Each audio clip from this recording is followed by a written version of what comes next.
Hello guys, कैसे हैं आप लोग। मैं हूं डॉक्टर कंचन। सो गाइस, आज का जो वीडियो है बहुत ही खास वीडियो है एंड आप सभी के क्वेश्चन थे इस पे।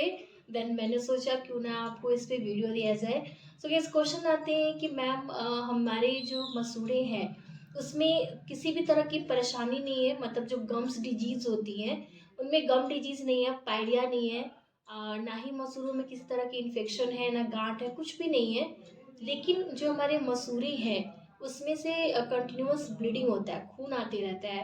एंड उसका जब हम ट्रीटमेंट लेते हैं, इलाज कराते हैं, कुछ दिन तक ठीक रहता है एंड फिर से उसमें ब्लीडिंग होने लगती है। एंड जब ब्लीडिंग होता है तो उसमें फाउल स्मेल भी रहता है, बहुत ज़्यादा उसमें से बदबू आती है, दर्द की शिकायतें होती हैं और इसके साथ साथ बॉडी में और भी परेशानियां आती हैं, जैसे कि फीवर्स का रहना, थकान लगना, भूख ना लगना। तो इस तरह के सिम्टम्स होते हैं। तो आखिर ये क्यों होता है एंड ये क्या होता है। सो गाइस, जैसे आपने सुना होगा कि मुंह के कैंसर होते हैं, मुंह के अंदर कैंसर कहीं भी होता है, सेम वैसे ही हमारे जो मसूड़े होते हैं उसमें भी कैंसर होता है। अब आप पूछोगे क्या मसूड़ों में भी कैंसर होता है, तो यस, मसूड़ों में भी कैंसर होते हैं। जैसे आपके जीभ में कैंसर होते हैं, होठ के अंदर का हिस्सा होता है वहाँ होता है, बकल मिकोजा पे होता है, वैसे सेम आपके जो मसूड़े होते हैं उस पर भी कैंसर होता है। इसके क्या कारण होते हैं एंड इसका क्या इलाज है, ये सारी ही चीज़ें इस वीडियो में हम डिस्कस करेंगे। तो आपको खुद ही समझ में आ जाएगा, क्लियर हो जाएगा कि आपकी जो प्रॉब्लम है वो किस तरह की प्रॉब्लम है, वो नॉर्मल प्रॉब्लम है या फिर वो गम कैंसर की प्रॉब्लम है। सो गाइस, वीडियो स्टार्ट करने से पहले आप सभी से रिक्वेस्ट है कि अगर आप मेरे चैनल पे नए हैं तो चैनल को सब्सक्राइब करिए एंड बेल आइकन को जरूर दबाइए, इससे मेरे जो भी नए वीडियो आएंगे उनका नोटिफिकेशन आपको मिल पाएगा। तो इस डिटेल में जानने से पहले आपसे मैं कुछ कहना चाहूँगी कि अगर आपके मुंह के अंदर कोई भी सिम्टम्स दिखता है तो उसका जाके चेकअप करवाना, उसके प्रति अवेयर होना, ये गलत बात नहीं होती है। हमें जानकारी होनी चाहिए कि हमें जो प्रॉब्लम हो रही है वो किस तरह की प्रॉब्लम है एंड इसमें किसी भी तरह का नुकसान नहीं है एंड इसमें शर्म की बात नहीं है कि हम अपने ओरल कैविटी या फिर अपने हेल्थ के प्रति कॉन्शियस है। अगर आप कॉन्शियस हैं तो आप जो बड़ी बीमारी आने वाली है, होने वाली है, उससे पहले ही आप उससे फाइट करके उसे ठीक कर लेंगे एंड जो भयंकर परिणाम होते हैं आप उससे बच सकते हैं। So today's video is completely about gum cancer, यानी कि मसूरी का कैंसर क्या होता है, कैसे होता है, क्या इलाज होते हैं, इससे रिलेटेड ही सारी चीज़ें हम जानेंगे। तो गाइस, इसके होने का क्या कारण है, क्यों होता है। तो जैसे कि मैंने अपने बहुत सारे कैंसर के वीडियोस में भी बताया है, जो मुंह के कैंसर होते हैं 90% जो केसेस होते हैं वो उन लोगों में होते हैं जिनमें हैबिट्स होती है, चाहे वो सिगरेट पीने की, स्मोकिंग के हैबिट्स हो, तंबाकू, गुटखा, पान मसाला खाने की हैबिट्स हो, या फिर जो लोग बहुत ज़्यादा मात्रा में अल्कोहल को कंज्यूम करते हैं, उनमें ये प्रॉब्लम्स देखी जाती हैं। कुछ केसेस ऐसे भी होते हैं जिनमें हैबिट्स नहीं होती है, उसके बावजूद भी होते हैं। जेनेटिक हो सकता है, अगर आपके में गम कैंसर की प्रॉब्लम है, मसूड़ों की कैंसर की प्रॉब्लम है तो जेनेटिक भी हो सकता है, उसके कारण भी ये चीज़ें हो जाती हैं। ये तो हो गया इसके होने के कारण। चलिए अब हम समझते हैं कि क्या क्या सिम्टम्स आपको जब नज़र आए, आपके मसूड़ों में क्या चेंजेस दिखते हैं, तो आपको अवेयर हो जाना है, सतर्क हो जाना है एंड तुरंत ही अपने जो नियरेस्ट डॉक्टर हैं उनसे कंसल्ट करना है। अगर आपका जो रिजल्ट है वो नो में आता है कि आपको कैंसर नहीं है, तो इससे अच्छी और कोई बात हो ही नहीं सकती है। लेकिन हमें जानकारी होनी चाहिए, जानकारी होने से आप जो भयंकर परिणाम है उससे बच सकते हैं। जो सबसे कॉमन सिम्टम्स हमें दिखती है, जो मसूड़े का जो कैंसर होता है इसके जो सिम्टम्स होती है बहुत ही लाइट होता है, बहुत ही माइन्यूट होता है, जो कि जनरली इंसान कैच नहीं कर पाता है, समझ में नहीं आता है। लगता है अरे ये तो होते ही रहता है। लेकिन जब हम इसे अनट्रीटेड छोड़ देते हैं, जब इसका इलाज नहीं करवाते हैं सही समय पे, धीरे धीरे ये कैंसर सेल में डेवलप हो जाता है। जैसे कि मसूड़ों से खून आना, ब्लीडिंग होना, ये काफ़ी कॉमन प्रॉब्लम है। अगर नॉर्मली आपके मसूड़ों से जब खून आते हैं तो इसके कारण होते हैं, या तो आपको पायरिया की प्रॉब्लम है, आपके जो मसूड़े हैं, जो दांत हैं, उसमें बहुत ज़्यादा गंदगी जमी हुई है, मसूड़े हैं वो लूज हो चुके हैं, दांत जो है वो हिल रहे हैं, पायरिया की प्रॉब्लम है।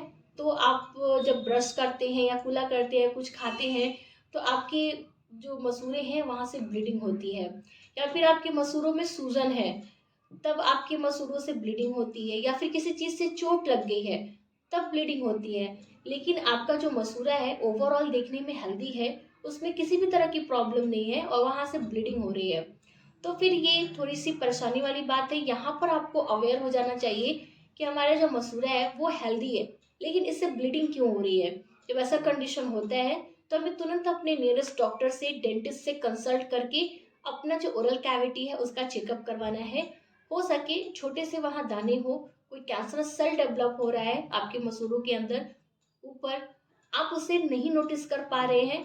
अगर आप स्टार्टिंग में इसे एज इट इज छोड़ देते हैं तो आगे चलकर ये बड़ा हो जाएगा, फिर आपके लिए ज़्यादा प्रॉब्लम क्रिएट करेगा। नेक्स्ट होता है क्रैक्स इन गम, यानी कि जैसे आपकी जीभ पे दरारें बन जाती हैं, वैसे ही आपके जो मसूड़े हैं उस पर दरारें बन जाती हैं।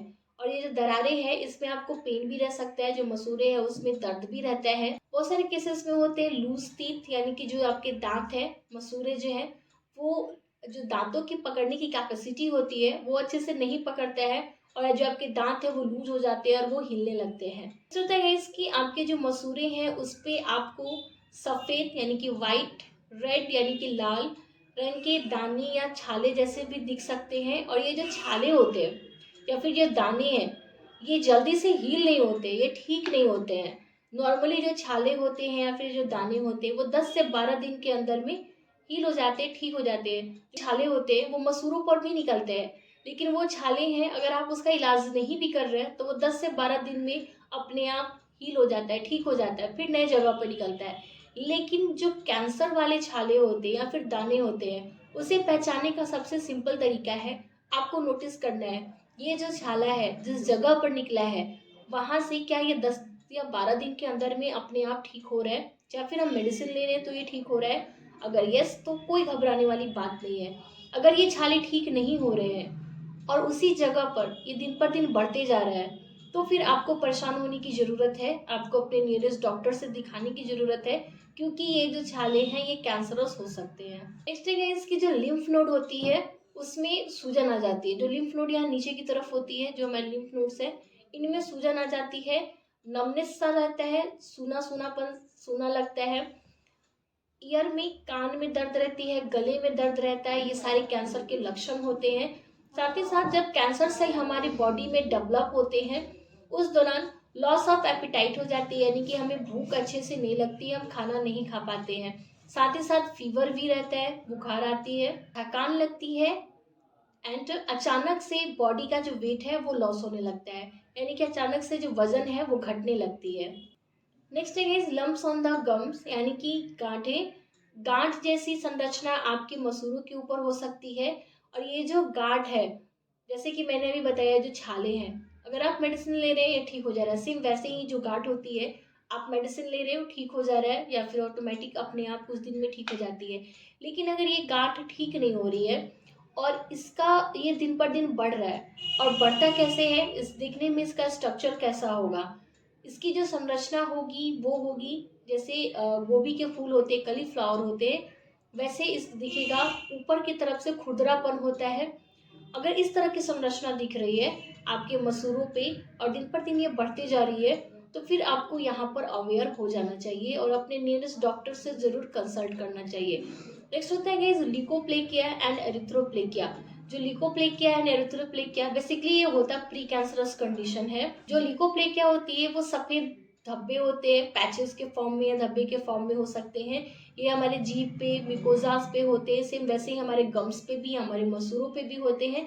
नॉन स्क्रैपेबल होते हैं, जब आप इसे किसी चीज़ से रगड़ कर हटाने की कोशिश करते हैं तो ये नहीं हटती है, स्क्रैप नहीं होती है वहाँ पर। जब आप इसे टच करेंगे तो बहुत ही सॉफ्ट कॉटन जैसा मुलायम सा ये टच करने पे होता है, ये सॉफ्ट सी होती है, तो ये प्री कैंसरस कंडीशन होता है। सेम वैसे ही जो एरिथ्रोप्लेकिया होती है वो सफ़ेद नहीं होती, वो रेड कलर की होती है, यानी कि लाल रंग की होती है, लाल रंग के धब्बे जैसे होते हैं।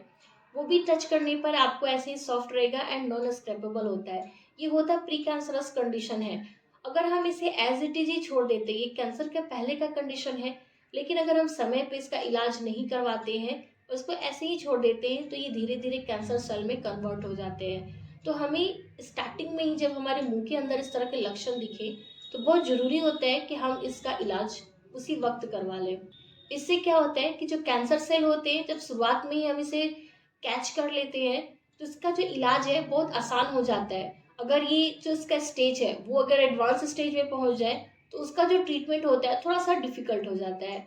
तो इसके इलाज के बारे में जानेंगे कि इसका क्या क्या इलाज हो सकता है। जैसे कि मैंने अभी बताया, अगर आपका जो कैंसर है वो इनिशियल स्टेज में है, शुरुआती दौर में है, तो इसे सर्जरी के थ्रू आराम से रिमूव कर दिया जाता है और इसमें किसी भी तरह की कोई खास परेशानी नहीं होती है। इसका जो हीलिंग भी होता है बहुत फास्ट होता है और अच्छे से हो जाता है। इसमें जो आपके जो स्किन होते हैं, जो मसूड़े होते हैं, उसमें किसी भी तरह की डैमेज नहीं आती है। लेकिन इसका जो स्टेज है वो एडवांस स्टेज में आ गया है, तो वैसे कंडीशन में फिर बहुत सारी परेशानियां आ जाती हैं। आपको रेडिएशन थेरेपी करानी पड़ जाती है, आपको कीमोथेरेपी लेनी पड़ जाती है, एंड जो सर्जरी भी होती है वो बिग सर्जरी हो जाती है। फिर हमें वो सारा पोर्शन रिमूव करना पड़ जाता है, काट कर हटाना पड़ जाता है जितने दूर में आपका कैंसर फैला हुआ है। इस कैंसर के केस में मैं हमेशा आपसे यही कहती हूँ कि जब भी आपके मुंह के अंदर किसी भी तरह की चेंजिंग आए, जरूरी नहीं कि वो कैंसरस ही हो, नॉन कैंसरस भी हो सकता है, कुछ अदर भी हो सकता है। अगर नहीं होता है तो बहुत अच्छी बात है कि वो कैंसरस नहीं है। लेकिन हमें अपने जो नियरेस्ट डॉक्टर हैं, जो डेंटिस्ट है, उनसे दिखाकर कंफर्म हो लेना चाहिए कि हम किसी डेंजर में तो नहीं है। अगर आप ये काम अपने लिए करते हैं तो बहुत अच्छी बात है। ये था आज का वीडियो, आई होप कि आपके लिए हेल्पफुल रहा। अगर यस तो डेफिनेटली लाइक दीजिए, चैनल को सब्सक्राइब करिए एंड अपने फैमिली फ्रेंड्स में जरूर शेयर करिए ताकि उन्हें भी हेल्प मिल सके। अगर आपके कोई क्वेश्चन हो तो डेफिनेटली आप मुझे कमेंट सेक्शन में पूछ सकते हैं एंड ऊपर दिए गए कॉन्टैक्ट नंबर पर आप अपना इलाज मुझसे करवा सकते हैं। और गाइस, आप सभी से एक रिक्वेस्ट है कि प्लीज़ आप लोग पूरे दिन कॉल को ना किया करें, क्योंकि ऐसे क्या होता है कि जब हम पेशेंट करते हैं तो हमें डिस्टर्बेंस होती है। तो आप इवनिंग में शाम के समय कॉल करिए एंड वंस एक बार कॉल रिसीव हो जाती है एंड जिनसे आपकी बात होती है वो भी एक डॉक्टर है, तो आप रिस्पेक्टफुली उनसे बात करिए। एंड गाइस, जब बात हो जाती है तो आप नेक्स्ट जो आंसर है उसका वेट करिए एंड देन आप बार बार कॉल नहीं करिए। ये आप सभी से रिक्वेस्ट है। सो गाइस, तब तक के लिए be healthy and be happy.